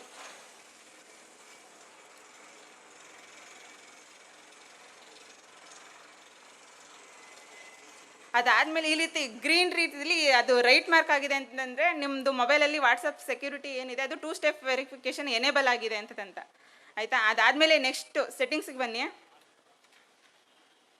ಅಲ್ಲಿ ಪ್ರೈವಸಿ ಅಂತ ಇದೆ. ನೆಕ್ಸ್ಟ್ ಮತ್ತೆ ವಾಪಸ್ ಹಿಂದಕ್ಕೆ ಬನ್ನಿ. ಅಲ್ಲಿ ಅಕೌಂಟ್ ಆಪ್ಷನ್ ಆದಮೇಲೆ ಕೆಳಗಡೆ ಪ್ರೈವಸಿ ಆಪ್ಷನ್ ಇದೆ. ಅಲ್ಲಿ ಲಾಸ್ಟ್ ಸೀನ್ ಆ್ಯಂಡ್ ಆನ್ಲೈನ್ ಅಂತ ಇದೆ. ಮೈ ಕಾಂಟ್ಯಾಕ್ಟ್ಸ್ ಅಂತ ಕೊಡಿ. ಅದು ನಿಮ್ಮ ಚಾಯ್ಸು. ನಾಬಡಿ ಯಾರು ನನ್ನ ಆಫ್ಲೈನ್ ಆಗಿರೋದು ಆನ್ಲೈನಲ್ಲಿ ಇರೋದು ಯಾವುದು ನೋಡಬಾರ್ದು ಅಂತಂದರೆ ನೀವು ನೋಬಡಿನೂ ಕೂಡ ಕೊಟ್ಕೋಬೋದು. ಅಲ್ಲಿ ಎವ್ರಿ ಒನ್ ಅಂತ ಆಪ್ಷನ್ ಇದೆ. ಎವ್ರಿ ಒನ್ ಆಪ್ಷನ್ ಯಾವುದಕ್ಕೂ ಎನೇಬಲ್ ಆಗಿರಬಾರ್ದು ವಾಟ್ಸಪ್ ಸೆಟ್ಟಿಂಗ್ಸಲ್ಲಿ. ಸೊ ಕೊಟ್ಕೊಳ್ಳೋದಾದರೆ ನೀವು ಮೈ ಕಾಂಟ್ಯಾಕ್ಟ್ಸ್ ಕೊಟ್ಕೊಳ್ಳಿ, ಇಲ್ಲ ನೋಬಡಿ ಕೊಟ್ಕೊಳ್ಳಿ. ಅದಾದಮೇಲೆ ಅದ್ರ ಕೆಳಗಡೆನೂ ಇದೆ ಎವ್ರಿ ಒನ್ ಅಂತ ಆಪ್ಷನ್ ಇದೆ. ಬಿಟ್ಟರೆ ಸೇಮ್ ಆಸ್ ಲಾಸ್ಟ್ ಸೀನ್ ಅಂತ ಇದೆ, ಅಲ್ಲಿ ಸೇಮ್ ಆಸ್ ಲಾಸ್ಟ್ ಸೀನ್ ಕೊಡಿ. ಅದಾದಮೇಲೆ ಪ್ರೊಫೈಲ್ ಪಿಕ್ಚರಲ್ಲೂ ಕೂಡ ಎವ್ರಿ ಒನ್ ಇದ್ದರೆ ಅದನ್ನು ಚೇಂಜ್ ಮಾಡಿ ಮೈ ಕಾಂಟ್ಯಾಕ್ಟ್ಸ್ ಅಂತ ಕೊಟ್ಕೊಳ್ಳಿ. ಯಾಕೆ ಪ್ರೊಫೈಲ್ ಪಿಕ್ಚರಲ್ಲಿ ಮೈ ಕಾಂಟ್ಯಾಕ್ಟ್ಸ್ ಇರಬೇಕು ಅಂತಂದರೆ ನಿಮ್ಮ ಪಿಕ್ಚರ್ನ ನಿಮ್ಮದು ಫೋಟೋನ ತಗೊಳ್ಳೋಕ್ಕೆ ವಾಟ್ಸಪ್ ಹ್ಯಾಕ್ ಮಾಡೋನಿಗೆ ಇದೊಂದು ಆಪ್ಷನ್ ಇದ್ದರೆ ಸಾಕು. ಎವ್ರಿ ಒನ್ ಎನೇಬಲ್ ಆಗಿದ್ದರೆ ಸಾಕು, ನಿಮ್ಮ ಫೋಟೋ ತಗೊಂಡು ಅವರು ಯಾವುದಾದ್ರು ನ್ಯೂಡ್ ಫೋಟೋನ ಅಲ್ಲಿಗೆ ಕೊಲೇಜ್ ಮಾಡ್ಬೋದು. ಸೊ ಅದನ್ನು ತಪ್ಪಿಸ್ಲಿಕ್ಕೋಸ್ಕರ ಪ್ರೊಫೈಲ್ ಪಿಕ್ಚರಲ್ಲಿ ಮೈ ಕಾಂಟ್ಯಾಕ್ಟ್ಸ್ ಇರಬೇಕು. ಎವ್ರಿ ಒನ್ ಅನ್ನೋದನ್ನ ಡಿಸೇಬಲ್ ಮಾಡಿ ಮೈ ಕಾಂಟ್ಯಾಕ್ಟ್ಸ್ನ ಎನೇಬಲ್ ಮಾಡಿ, ಆಯಿತಾ. ಅದಾದಮೇಲೆ ನೆಕ್ಸ್ಟು ಅಬೌಟ್ ಆಪ್ಷನ್ ಇದೆ, ಅಬೌಟು ಕೂಡ ಮೈ ಕಾಂಟ್ಯಾಕ್ಟ್ಸ್ ಕೊಡಿ. ಅರ್ಥ ಆಗ್ತಿದೆಯಾ ಸರ್? Okay fine. ಸ್ಟೇಟಸ್ ಇದೆ, ಸ್ಟೇಟಸ್ಸು ಕೂಡ ಮೈ ಕಾಂಟ್ಯಾಕ್ಟ್ಸ್ ಕೊಟ್ಕೊಳ್ಳಿ. ನೆಕ್ಸ್ಟು ಇಲ್ಲಿ ಮೇಯ್ನ್ ಇಂಪಾರ್ಟೆಂಟ್ ಆಪ್ಷನ್ನು ಗ್ರೂಪ್ಸ್ ಅಂತ ಐತೆ. ಕೆಳಗಡೆ ಡ್ರ್ಯಾಗ್ ಮಾಡ್ಕೊ ಬನ್ನಿ, ಅಲ್ಲಿ ಗ್ರೂಪ್ಸ್ ಅಂತ ಆಪ್ಷನ್ ಇದೆ. ಗ್ರೂಪ್ಸ್ ಮೇಲೆ ಕ್ಲಿಕ್ ಮಾಡಿ. ಅಲ್ಲೂ ಕೂಡ 3 ಆಪ್ಷನ್ ಇದೆ. ಎವ್ರಿ ಒನ್ನು, ಮೈ ಕಾಂಟ್ಯಾಕ್ಟ್ಸು, ಮೈ ಕಾಂಟ್ಯಾಕ್ಟ್ಸ್ ಎಕ್ಸೆಪ್ಟ್ ಅಂತ ಆಪ್ಷನ್ ಇದೆ. ಅಲ್ಲಿ ಮೈ ಕಾಂಟ್ಯಾಕ್ಟ್ಸ್ ಕೊಟ್ಕೊಳ್ಳಿ ಗ್ರೂಪ್ಸಲ್ಲಿ. ಯಾಕೆ ಗ್ರೂಪ್ಸಲ್ಲಿ ಮೈ ಕಾಂಟ್ಯಾಕ್ಟ್ಸ್ ಕೊಟ್ಕೋಬೇಕು ಅನ್ನೋದಕ್ಕೆ ರೀಸನ್ ಇಷ್ಟೇ.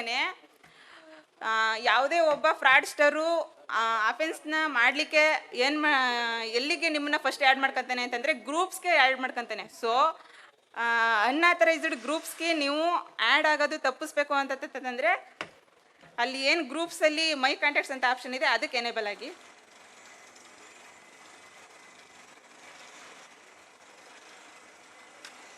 Okay fine. ನೆಕ್ಸ್ಟು ಬ್ಯಾಕಿಗೆ ಬನ್ನಿ. ನೆಕ್ಸ್ಟ್ ಸೆಟ್ಟಿಂಗ್ಸಲ್ಲಿ main important storage and data ಅಂತ ಇದೆ. ಲಾಸ್ಟ್ ಇದೊಂದು ಸ್ಟೋರೇಜ್ ಆ್ಯಂಡ್ ಡಾಟಾ ಹೋಗಿ. ಸ್ಟೋರೇಜ್ ಆ್ಯಂಡ್ ಡಾಟಾ ಹೋದರೆ when using mobile data, when connected on wifi, when roaming, ಇಷ್ಟರಲ್ಲೂ ಕೂಡ ನೋ ಮೀಡಿಯಾ ಅಂತ ಆಪ್ಷನ್ ಇರಬೇಕು, ನೋ ಮೀಡಿಯಾ ಇರಬೇಕು. ಅಲ್ಲಿ ವೆನ್ ಯೂಸಿಂಗ್ ಮೊಬೈಲ್ ಡಾಟಾ ಅಂತಂದಾಗ ಅಲ್ಲಿ ಫೋಟೋ, ಆಡಿಯೋ, ವಿಡಿಯೋ, ಡಾಕ್ಯುಮೆಂಟ್ಸು ಎಲ್ಲಕ್ಕೂ ಕೂಡ ಚೆಕ್ ಆಗಿರುತ್ತೆ. ಎಲ್ಲ ಚೆಕ್ ಆಗಿರೋದನ್ನ ಅನ್ಚೆಕ್ ಮಾಡಿ. ಯಾಕೆ ಅನ್ಚೆಕ್ ಮಾಡಬೇಕು ಅಂತಂದರೆ ಯಾರು ಕೂಡ ಈಗ APK ಫೈಲ್ ಬಗ್ಗೆ ನಿಮಗೆಲ್ಲ ಸ್ವಲ್ಪನಾದರೂ ನಾಲೆಡ್ಜ್ ಇರುತ್ತೆ ಅನಿಸುತ್ತೆ. ಈಗಿನ ಸೈಬರ್ ಕ್ರೈಮಲ್ಲಿ ಟ್ರೆಂಡ್ ಅಂತಂದರೆ APK ಫೈಲು. ಅದನ್ನು ನೀವು ಡೌನ್ಲೋಡ್ ಮಾಡಿದ್ರೆ ಸಾಕು, ಆಟೋಮೆಟಿಕ್ಕಾಗಿ ನಿಮ್ಮ ಅಕೌಂಟ್ ಇರ್ಬೋದು, ಮತ್ತು ನಿಮ್ಮ ಅಕೌಂಟ್ ಮೀನ್ಸ್ ಬ್ಯಾಂಕ್ ಅಕೌಂಟು, ಮತ್ತು WhatsApp account, social media accounts ಎಲ್ಲ ಕಂಪ್ಲೀಟ್ಲಿ ಹ್ಯಾಕ್ ಆಗೋ ಚಾನ್ಸಸ್ ಇರುತ್ತೆ. ಹಂಗಾಗಿ ಇಲ್ಲಿ ನೀವೇನು ಮಾಡಬೇಕು ಅಂತಂದರೆ ಫೋಟೋ, ಆಡಿಯೋ, ವಿಡಿಯೋ, ಡಾಕ್ಯುಮೆಂಟ್ಸ್ ಎಲ್ಲನೂ ಕೂಡ ಅನ್ಚೆಕ್ ಮಾಡ್ಕೊಬೇಕು.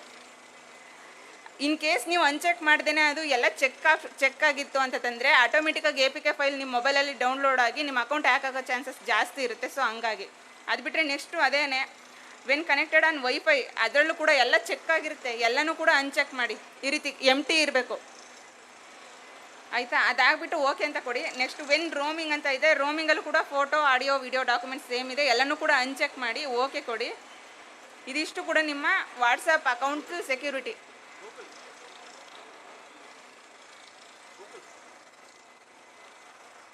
ಆಯಿತಾ, ಎಲ್ಲರದು ಆಯಿತಾ ಮ್ಯಾಕ್ಸಿಮಮ್ಮು ಆಯಿತಾ. ಇದನ್ನು ಆದಷ್ಟು ನಿಮ್ಮ ಫ್ಯಾಮಿಲಿಗೂ ಕೂಡ ಫ್ಯಾಮಿಲಿ ಫ್ರೆಂಡ್ಸ್ ಎಲ್ಲರಿಗೂ ಕೂಡ ಶೇರ್ ಮಾಡಿ. ಆದಷ್ಟು ನಿಮ್ಮ ಅಕೌಂಟ್ಸ್ಗಳು ಹ್ಯಾಕ್ ಆಗೋದು ಅವಾಯ್ಡ್ ಆಗುತ್ತೆ. ಇಷ್ಟು ಹೇಳ್ತಾ ನಾನು ಮುಗಿಸ್ತೀನಿ. Thank you. Thank you Priya.